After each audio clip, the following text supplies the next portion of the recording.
Ladies and gentlemen, it's a pleasure and a privilege to stand before you today. And I want to begin with a thought that might sound unusual, even a little uncomfortable. Sometimes the very thing we are chasing so hard, the endless pursuit of becoming better, smarter, faster, more successful, comes with a cost.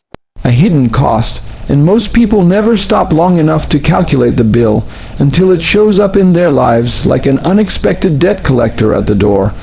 I'm talking about the hidden cost of constant self-improvement. Now, don't misunderstand me. I believe in growth. I believe in developing yourself. I wouldn't be standing here if I didn't. I'm a living witness that when you work on yourself, when you sharpen your skills, when you expand your capacity, doors open that you never imagined were possible. Growth is necessary, but I also know this. Growth without grace can become a grind that breaks you instead of builds you. See, we live in a culture that tells us, if you're not hustling 24/7, you're falling behind. A culture that tells us, if you're not reinventing yourself every 6 months, you're irrelevant. A culture that whispers in your ear who you are right now is never enough. And what happens? We run. We grind, we devour every book, every podcast, every seminar. We fill our calendars until they overflow. We compare ourselves to people online we've never even met.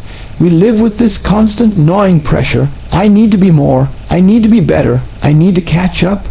And in that chase, in that relentless pursuit of becoming, we forget the gift of simply being. Ladies and gentlemen, there is a cost to that. There's a cost to never feeling enough. There's a cost to measuring your worth by your productivity. There's a cost to sacrificing your peace at the altar of progress. I want you to write this down in your mind. Self-improvement is a tool, not a tyrant. It is a pathway, not a prison. And when the pursuit of better begins to rob you of joy, rest, relationships, and self-acceptance, it is no longer self-improvement. It is self-destruction dressed up in motivational language. You see, nobody talks about the exhaustion that comes with always chasing the next level. Nobody talks about the anxiety that creeps in when you feel like the whole world is passing you by. Nobody talks about the loneliness of never allowing yourself to just be human, to just be enough, to just say, right here, right now, I matter. I remember when I was chasing so many dreams, grinding so hard, trying to prove myself to the world. And one day I realized I was building success while bankrupting my soul. And you cannot deposit burnout in the bank. You cannot cash in constant comparison for peace of mind. You cannot trade your mental health for trophies and think it won't catch up to you. So yes, my friends, the hidden cost of constant self-improvement is this. You can lose yourself while trying to find a better version of yourself. Think about it. How many people do you know who are always busy, always upgrading, always working on themselves, but deep down they are tired, they are restless, and they feel like they are never good enough? They're building resumes but losing relationships.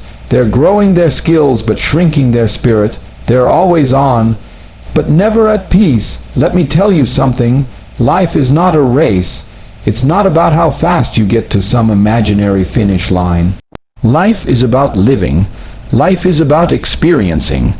Life is about moments, about love, about laughter, about connection. And when constant self-improvement steals those things from you, it's no longer serving you. It's enslaving you. Now, I know some of you are sitting there thinking, but less isn't striving for more a good thing. Yes, it is. But here's the question you must ask yourself. Is this pursuit adding to my life, or is it subtracting from it? Is it fueling me, or is it draining me? Am I growing in joy, or am I just growing in pressure? Sometimes what you need is not another strategy, not another goal, not another upgrade. Sometimes what you need is silence. Sometimes what you need is rest. Sometimes what you need is to sit with yourself and say, I am worthy right now without proving a thing.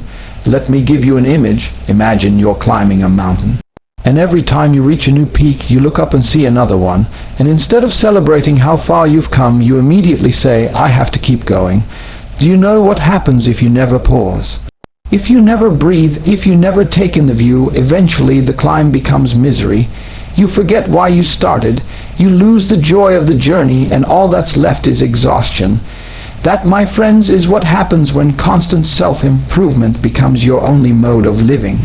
You're always climbing but never arriving, always chasing but never catching, always becoming but never being. And here's the tragedy.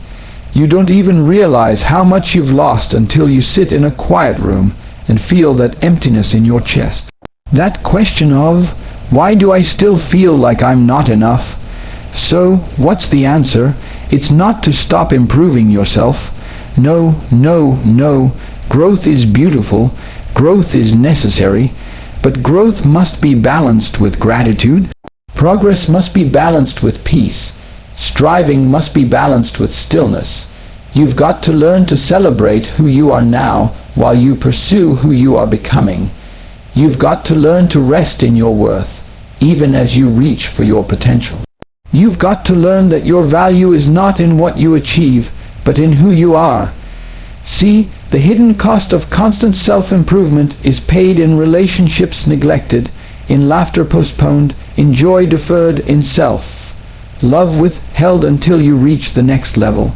And I came to tell you today, stop postponing your peace. Stop putting conditions on your worth. Stop saying, I'll love myself when I lose the weight, when I make the money, when I get the promotion. No. Love yourself now.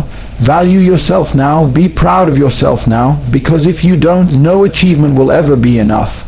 You'll keep moving the finish line. You'll keep raising the bar. You'll keep telling yourself, not yet, not enough, not worthy. And that is a race you can never win.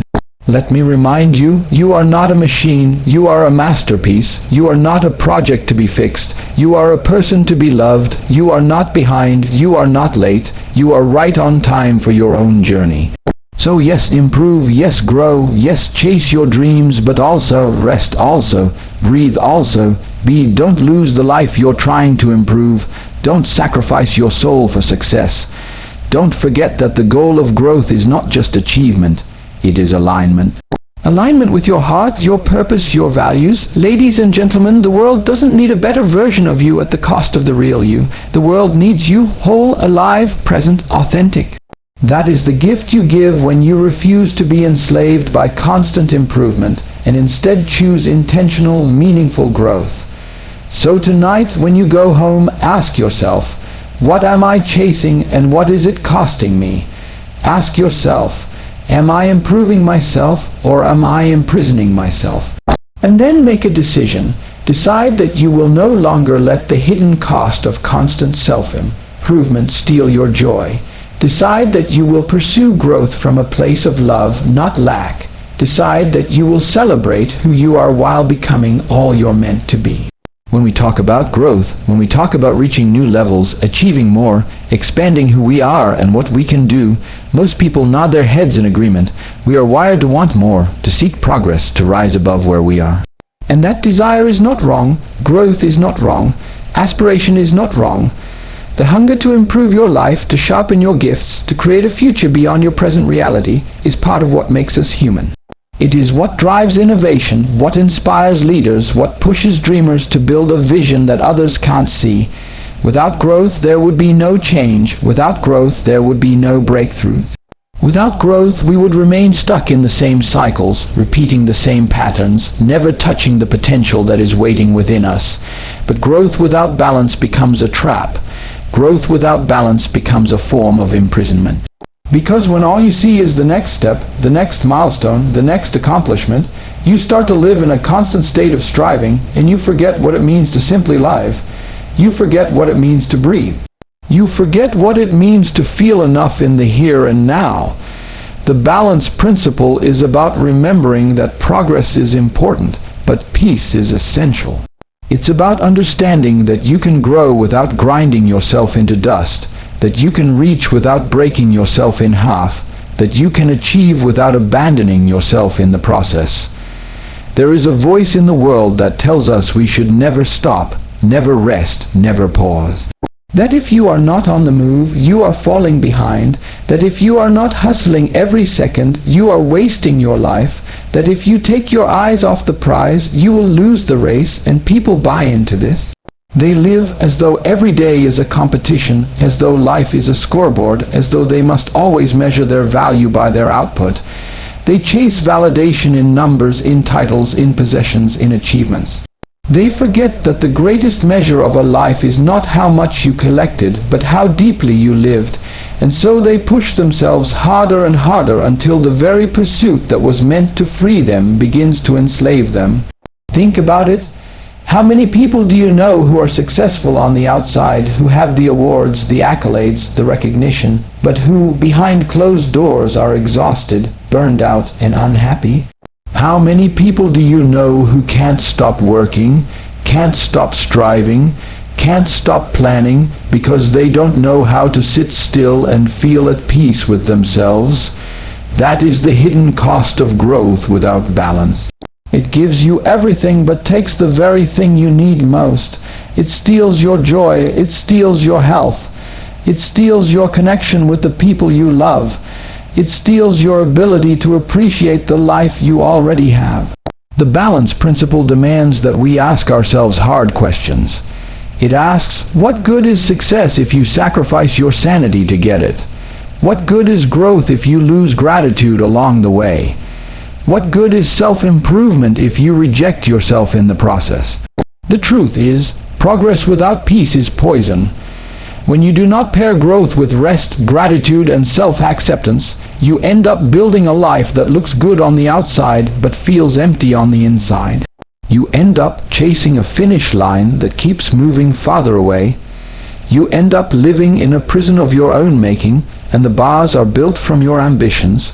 Rest is not laziness. Rest is not weakness. Rest is resistance in a world that tells you to keep going no matter what. Rest is wisdom. When you allow yourself to rest, you give your body and your mind the chance to recover, to recharge, to heal. You step away from the noise so you can hear your own voice again. You stop moving long enough to recognize how far you've already come. Rest is what allows growth to be sustainable. Without it, you are like a tree that grows too tall without strong roots. Eventually, the weight of your own expansion will cause you to collapse. Gratitude is not complacency. Gratitude is not settling. Gratitude is the grounding force that keeps you connected to the present while you reach for the future. Gratitude says, yes, I want more, but I'm thankful for what I have. Gratitude says, I am not where I want to be, but I celebrate where I am. Gratitude allows you to taste joy in the journey instead of postponing it until some distant day that may never come. Without gratitude, growth becomes an endless hunger that nothing can satisfy. You keep climbing but never enjoy the view. You keep collecting but never feel full. Gratitude is what transforms progress into fulfillment. And then there is self-acceptance. This is the piece most people ignore, because the world has convinced us that we are never enough. There's always a new standard, always a higher bar, always a louder voice saying, do more, be more, prove more. Self-acceptance is the quiet rebellion that says, I am worthy now before the achievement, before the recognition, before the transformation. I am worthy as I am. Self-acceptance does not kill growth, it fuels it, because when you stop chasing improvement out of insecurity and start growing out of love, everything changes. You stop building out of fear of not being enough and start building out of the joy of discovering more of who you already are. Self-acceptance doesn't stop you from growing. It simply frees you from the prison of never feeling complete. So the balance principle is not about rejecting growth. It's not about giving up on dreams. It's not about saying, I'll just stay where I am. It's about shifting the reason you grow. It's about growing from a place of wholeness, not from a place of brokenness. It's about growing because you want to express the best within you, not because you are afraid you're not enough without it. It's about growing in a way that enhances your life instead of eroding it. I've met people who had incredible drive, incredible ambition, incredible success stories. But when you looked closer, when you really listened to them, you could hear the fatigue in their voice. You could see the emptiness in their eyes. They had run so hard and so fast that they no longer knew how to stop. And if you can't stop, you are not free. If you can't stop, you are no longer in control. The pursuit is controlling you. That is what happens when you ignore balance. That is what happens when you trade rest for endless work, gratitude for constant comparison, and self-acceptance, self-rejection Balance doesn't mean you won't work hard. It doesn't mean you won't push yourself. It doesn't mean you won't sacrifice. Balance means you know when to pause. Balance means you know when to step back and breathe. Balance means you know when to celebrate instead of criticize. Balance means you know that who you are matters as much as what you achieve. Balance is not weakness, it is wisdom, it is strength. It is the ability to sustain your growth without losing your soul. And the truth is, balance is not something that happens by accident, it is intentional. You have to choose it. You have to decide that your health matters as much as your hustle. You have to decide that your relationships matter as much as your resume. You have to decide that your peace matters as much as your progress. Because if you don't decide, the world will decide for you, and the world will always push you to do more, be more, chase more, until there is nothing left of you to give. The balance principle reminds us that growth is a tool, not a tyrant. It is a servant, not a master. You are not on this earth just to improve endlessly. You are on this earth to live, to laugh, to love, create, to rest, to give, to be. Growth should enhance those things, not erase them. Growth should give you more life, not strip it away. Growth should expand your joy, not diminish it. There will always be another book to read, another course to take, another mountain to climb. There will always be someone ahead of you, someone doing more, someone achieving faster. But you cannot live your life in constant comparison. You cannot live your life believing you are always behind. You cannot live your life thinking you must earn your worth through constant improvement. You must learn the balance of reaching while resting, striving while smiling, working while being grateful, improving while accepting yourself. That is the principle that will keep you free while you grow. And if you ever find yourself exhausted, if you ever find yourself anxious, if you ever find yourself feeling like you're never enough no matter how hard you work, that is the alarm bell ringing. That is the signal that balance is missing. That is the reminder to stop, to breathe, to rest, to practice gratitude, to accept yourself again. Because without those things, growth becomes a prison and the bars are built by your own hands.